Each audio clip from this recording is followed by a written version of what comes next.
Remember in the 80s when the news would have an editorial? They literally marked it out as, this is an editorial, this is our opinion, this isn't the news, it's not unbiased, it comes from a platform, right? Like that's how it used to be before the news was 100% opinion and, editorial, so to speak. But this is an editorial video, meaning I'm not doing my regular spiel. I'm not doing health and wellness tips today. I am sharing personal story and just something I feel like I should talk about. So anyway, another caveat before I get into that is, at no point during this video am I referring to my darling husband. He probably won't even be able to watch this video because he is so viscerally driven to care for me that it's actually upsetting for him to hear about things that happened to me in the past. So don't infer from this video that I'm actually talking about my husband, because I'm not. Okay. So this will come as a surprise to a lot of people, but I was in an abusive relationship for several years when I was a young woman. And I, believe it or not, I'm actually grateful for that experience at this point, and I have been for years, because I realized that had I not personally had this experience, I would probably be a bit judgy about women who stay in abusive relationships. But I'm bringing this up today because I was in an abusive relationship in my early 20s, give or take, and I feel like I'm in an abusive relationship now. And again, I'm not referring to my husband, and I'll get to all of this. So the thing, I know it catches people by surprise that someone that they probably see as like smart and strong and driven would end up being controlled and manipulated by another person and actually stay subjected to that for like 4+ years. Now, here's why I'm grateful for that experience, because for one thing, it allows me to now know when I'm in an abusive relationship, when someone isn't respecting or caring about me and my personal boundaries and autonomy. But how does it happen? So it happens slowly.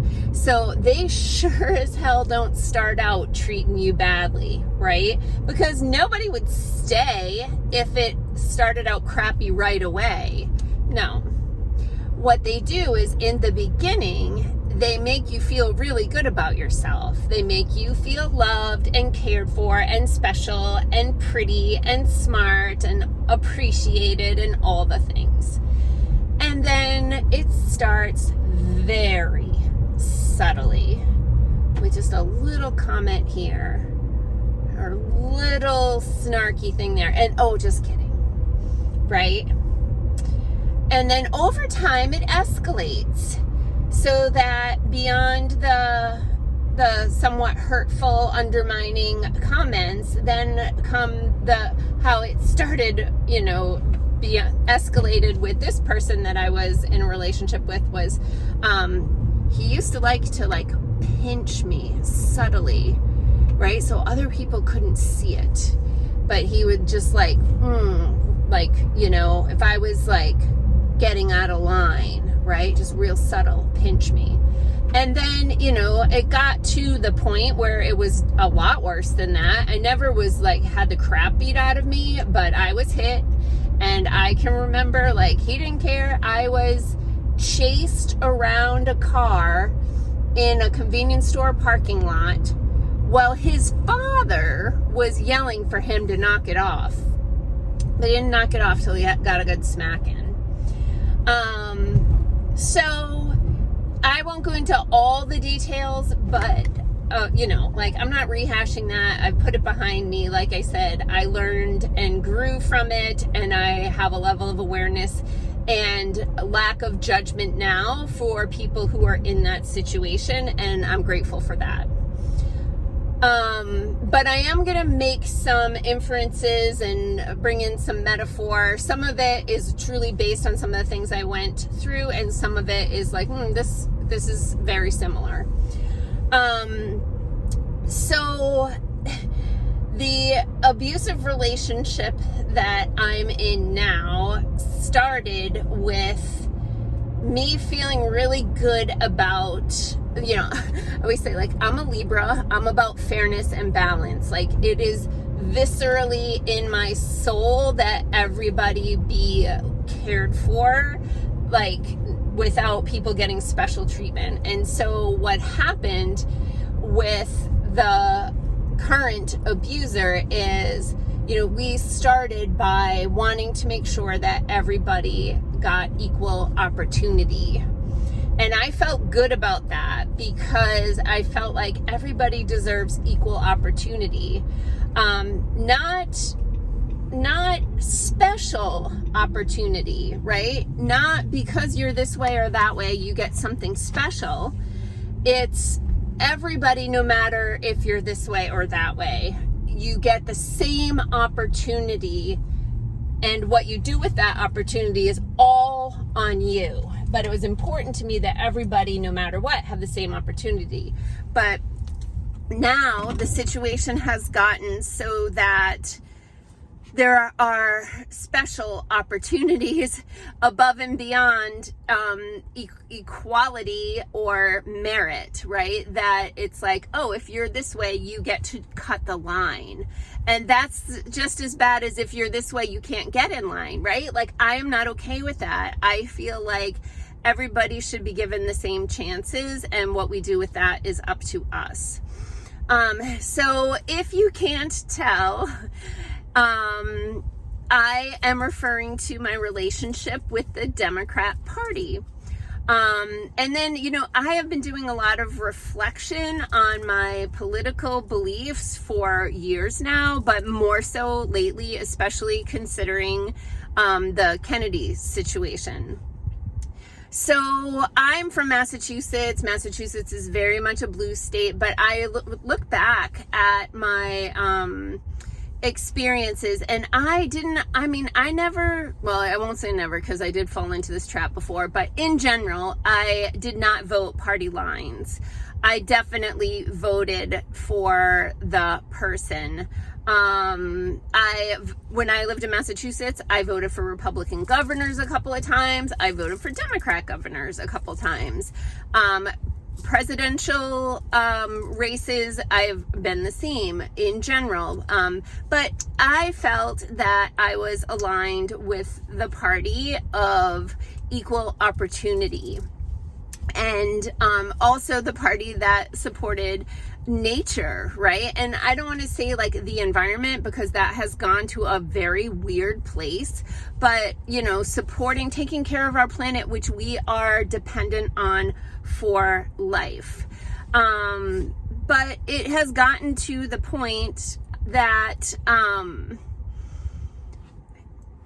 it's an abusive relationship. And here are some examples. So aside from the whole, like, if you're this way, you get special treatment rather than the same treatment, it has gotten to the point where, like, you are not responsible for your own body, right? Like, it's all the cool kids are doing it. If you love me, you'll let me. And then all of a sudden you have to roll up your sleeve and receive something that you're like, I don't want it, I don't feel good about it, but all the cool kids are doing it, and they're saying that it's good for me and it's good for everybody else, but you don't want it, but in order to keep your job, you have to do it, or in order to stay in school, you have to do it. And that is abusive, right? That removes your autonomy. This person that I was in a relationship with used to do things like make me buy them things, right? And I didn't have any money. I would have to put on my credit card. And I was incurring debt so that this person could have a new baseball hat or a new CD or something like that, right? Like, and so this is happening with the current abuser now, which is they are spending my money that I don't have, and like creating more and more debt that is, going to be put on me and you and your children and their children. And I'm not okay with that. Like, I want to make sure that I'm buying the things that I need or want and that I can afford to pay for them. Then there are things like, this person might invite all his friends over to my dorm room or my apartment, and I'm supposed to like feed them and do all these things. And it's like, I didn't invite these people over, and now suddenly I'm responsible for making sure they have what they need. Like, why don't I just invite over who I want to spend time with, and then I won't invite more people over than I can afford to provide a meal for, or snacks for, or beverages for, right? So I know there are a lot of people out there like me who aligned at one time with what we would call the Democrat values, but knowing that those values have changed.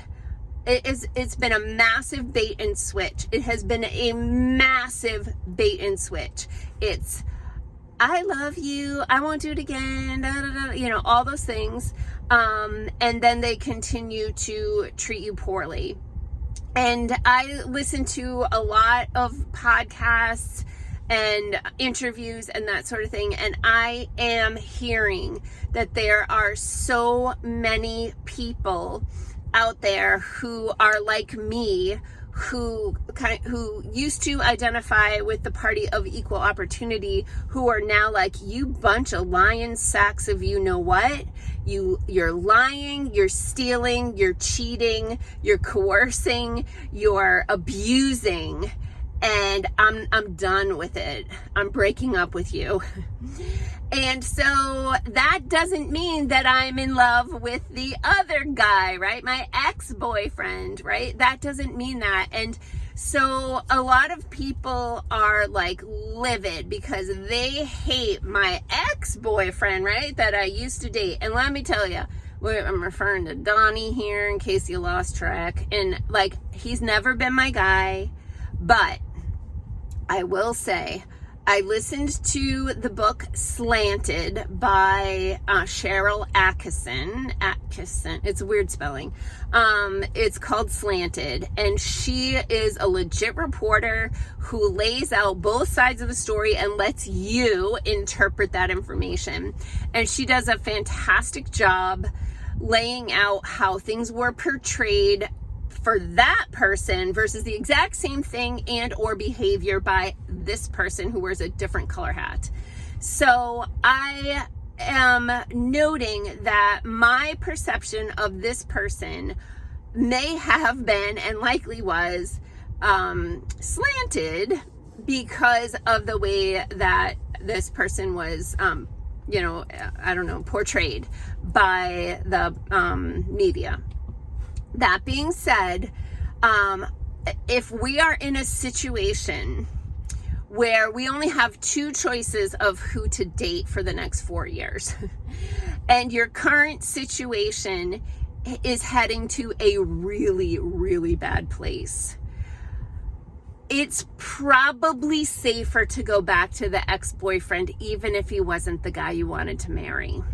Because those are your only two choices, unfortunately. Because your soulmate that you wanted to marry and spend time with, your parents wouldn't let him date you.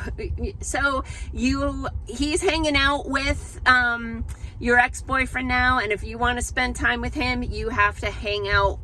You got to date the ex-boyfriend, and then you can hang out with your soulmate, even though like you're not going to be able to spend the rest of your life with that guy.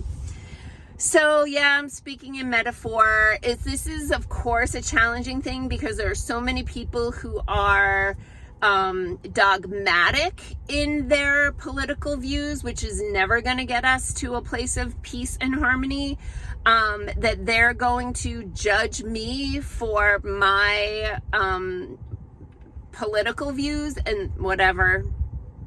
But I'm just trying to reach out there to the people who are like me, who really support equal opportunity, body autonomy, taking care of our planet, without the propaganda and the narrative and the coercion and all the BS that is happening.